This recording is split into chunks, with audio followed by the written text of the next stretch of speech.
Praise the lord. దేవుని పేరిట మీ అందరికీ వందనములు తెలుపుతూ యేసుతో ప్రయాణం అనబడిన మన యూట్యూబ్ ఛానల్కి మీ అందరికీ స్వాగతం పలుకుతున్నాను. ఈరోజు నేను ఈ వీడియో ద్వారా మీకు ఒక స్త్రీ కథను వివరించాలని ఆశపడుతున్నాను. బైబిల్లో ఉన్న స్త్రీలలో కొంతమంది మంచివారైతే మరికొందరు దుష్టత్వంతో నిండిపోయిన పాపులుగా ఉన్నారు. ఈరోజు కథలో ఒక దుష్ట స్త్రీ గురించి నేను మీకు వివరిస్తాను. జాగ్రత్తగా వినండి.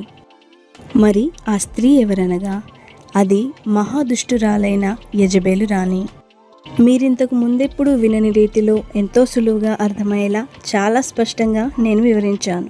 వీడియోలోకి వెళ్ళిపోయే ముందు మీరు మన ఛానల్ని సబ్స్క్రైబ్ చేసుకుని ఇలాంటి మరిన్ని వీడియోస్ కోసం బెల్ ఐకాన్ని ప్రెస్ చేసి వీడియోని లైక్ చేయండి. ఇక కథను స్టార్ట్ చేద్దాం. ఈ వీడియోలో నేను రాణియగు యెజబెలును గురించిన సంక్షిప్త వివరణను మీకు తెలియజేస్తున్నాను. యెజబెలును గురించి బైబిల్ గ్రంథమందు 1 మరియు 2 రాజుల గ్రంథంలో రాయబడి ఉంది. ఈ కథ ఎప్పటిది అంటే ఇశ్రాయేలు దేశంలో రాజుకు ఆహాబు పరిపాలిస్తున్న సమయం ఇది. అతడు దేవుని దృష్టికి చెడ్డ కార్యములు చేయుచుండేవాడు. అతడు యూదా గోత్రం నుండి వచ్చిన ఒక ఇశ్రాయేలీయుడే కానీ దేవుడైన యెహోవా దృష్టికి మాత్రం అతనొక నీచుడుగా ఉండేవాడు. అతడు ఒక అన్యజాతి స్త్రీ అయిన యెజబెలును వివాహం చేసుకున్నాడు. ఈ యెజబెలు యెహోవాకు విరోధిగా ఉండెను మరియు ఆమె బయలుదేవతలను పూజిస్తుండేది. ఆహాబు రాజు ఆమెను వివాహం చేసుకునిన తర్వాత ఆమె ఇశ్రాయేలు దేశానికి రాణి అయింది. వారి వివాహం జరిగిన తర్వాత రాజుకు ఆహాబు కూడా యెజబెలులానే దేవుడని యెహోవాను విడిచి బయలుదేవతలను పూజించసాగాడు. మరియు ఈ రాణి అయిన యెజబెలు ఇశ్రాయేలు దేశంలోని ప్రవక్తలపై అసహ్యపడుతూ వారిని ద్వేషిస్తూ ఉండేది. ఎందుకనగా ఇశ్రాయేలు దేశంలోని ప్రవక్తలందరూ కేవలం దేవుడైన యెహోవా యందు మాత్రమే నమ్మికయుంచి ఆయనను మాత్రమే పూజించేవారు. ప్రవక్తలు దేవునిపై నమ్మకంతో చేస్తున్న మంచి కార్యములను యెజబెలు అడ్డుకుంటూ వారికి ఆటంకమును కలిగిస్తూ ఉండేది. ప్రవక్తల ప్రాణాలను తీయటకు కూడా వెనకాడేది కాదు ఈ యెజబెలు. యెజబెలు యొక్క ఆత్మ చెడ్డదైన దుష్టాత్మగా ఉంటూ ప్రవక్తలందరినీ కడతేరుస్తూ ఉండేది. ఆ సమయమందే ఏలియా అనబడిన ఒక ప్రవక్త కూడా దేవుడైన యెహోవా కార్యములను చేస్తుండెను.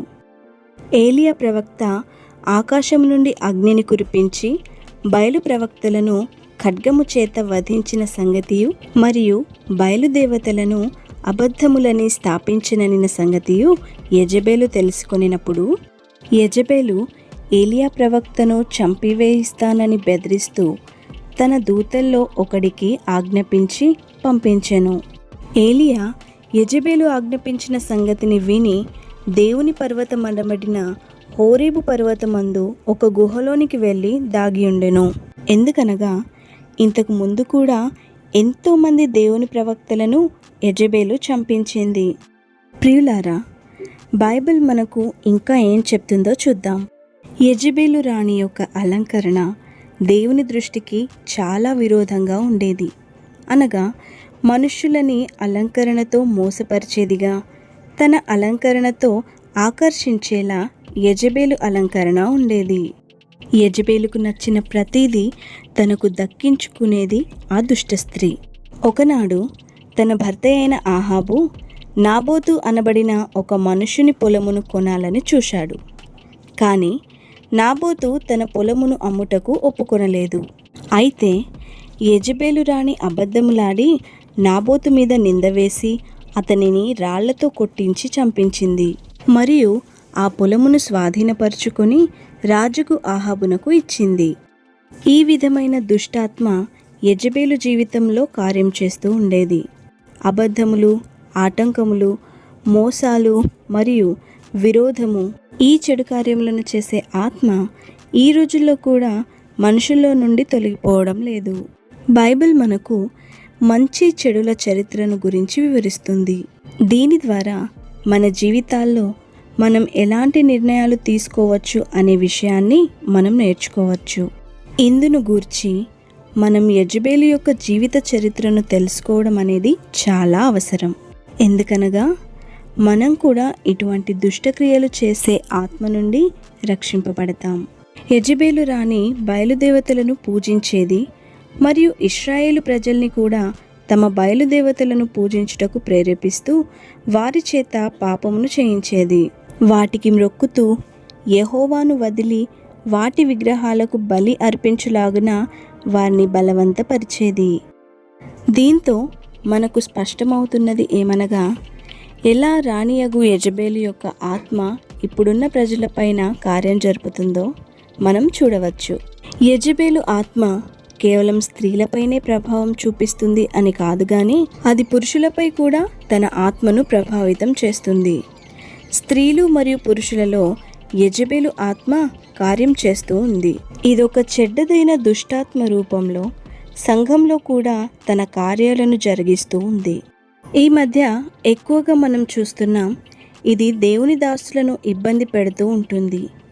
ఈ రోజుల్లో దేవుని సేవకులు ఇబ్బందుల పాలు కాని స్థలం ఒక్కటైనా ఉండట్లేదు.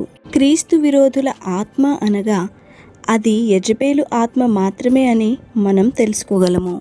ఆ సమయమందు యెజెబెలు కేవలం దేవుని ప్రజల్ని ఇబ్బంది మాత్రమే పెట్టలేదు కానీ వారిని చంపుటకు కూడా వెనకాడలేదు. అలాగుననే నేటికి కూడా ఈ ఆత్మ దేవుని ప్రజలను ఇబ్బంది పెడుతూనే ఉంది. దీనికి తోడు యెజెబెలు యొక్క అలంకరణ పాపంలో పడవేసేదిగా మరియు రెచ్చగొట్టేదిగా ఉండేది. అలాంటి అలంకరణనే మనం నేటి తరంలో కూడా చూస్తూ వస్తున్నాం. ఇది కూడా ఒక రకమైన దుష్టాత్మే. బైబిల్ స్త్రీల గురించి వారి అలంకరణ ఆకర్షించేదిగా, పాపంలో పడవేసేదిగా ఉండాలని ఎక్కడ కూడా చెప్పలేదు. బైబిల్ ప్రకారంగా స్త్రీలమైన మనకు చాలా సాధారణంగా అలంకరించుకోవాలి అని వాక్యం చెబుతుంది. స్త్రీల అలంకరణ శారీరకమైనదిగా కాకుండా ఆత్మీయమైనదిగా ఉండాలి.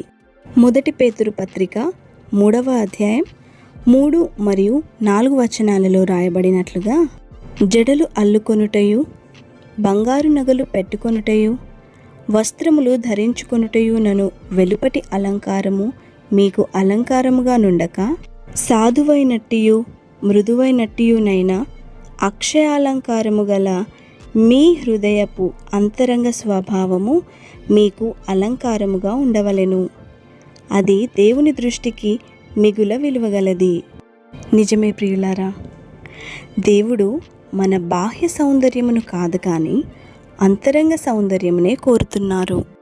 యెజెబెలు యొక్క అతి ముఖ్యమైన కార్యముగా విశ్వాసులను చెడగొట్టుట, వారిలో పాపమును ప్రేరేపించుట మరియు దేవుని సేవకులను సేవకురాండ్లను నిందలపాలు చేసి వారిని ఇరికించడం లాంటివి ఉన్నాయి.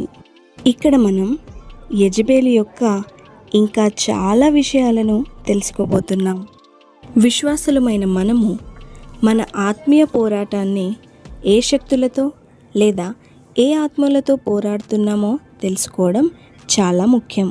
మరి ఈ ముఖ్యమైన విషయాన్ని తెలుసుకోవాలనుకుంటే ఇప్పుడే యేసుతో ప్రయాణం అనే మన యూట్యూబ్ ఛానల్ని సబ్స్క్రైబ్ చేసుకోండి. రాబోయే వీడియోలతో మనం ఎలా ఉండాలి, ఏం చేయాలి, ఎలా జీవించాలి, చివరికి మన గమ్యాన్ని మనం ఎలా చేరుకోవాలి అనే అంశాలతో మీ ముందుంటాను. ఈ కథ ఇక్కడితో ముగిసిపోలేదు. ఈ కథలో ఇంకా ఎన్నో విషయాలు దాగి ఉన్నాయి. అవన్నింటినీ కూడా త్వరలో మీకు వివరిస్తాను. మన వీడియోలను చూసి మీరు ఆత్మీయంగా బలపడుతున్నారని నమ్ముతున్నాను. ఇందును గూర్చి మన ప్రభు అయిన దేవునికి మహిమ కలుగునుగాక. ఈ వీడియోని లైక్ చేసి మీ ఆత్మీయులతో తప్పకుండా షేర్ చేయండి. మీరు తెలుసుకున్న విషయాలే వాళ్ళు తెలుసుకోవాలి కాబట్టి మర్చిపోకండి షేర్ చేయడం. అలాగే మన ఛానల్ని దేవుడు దీవించలాగున ప్రార్థించండి. మీ ప్రార్థనలు మాకెంతో అవసరం. ఈ వీడియోని పూర్తిగా చూసినందుకు మీకు చాలా వందనములు. మరో వీడియోతో మళ్ళీ కలుస్తాను. May God bless you.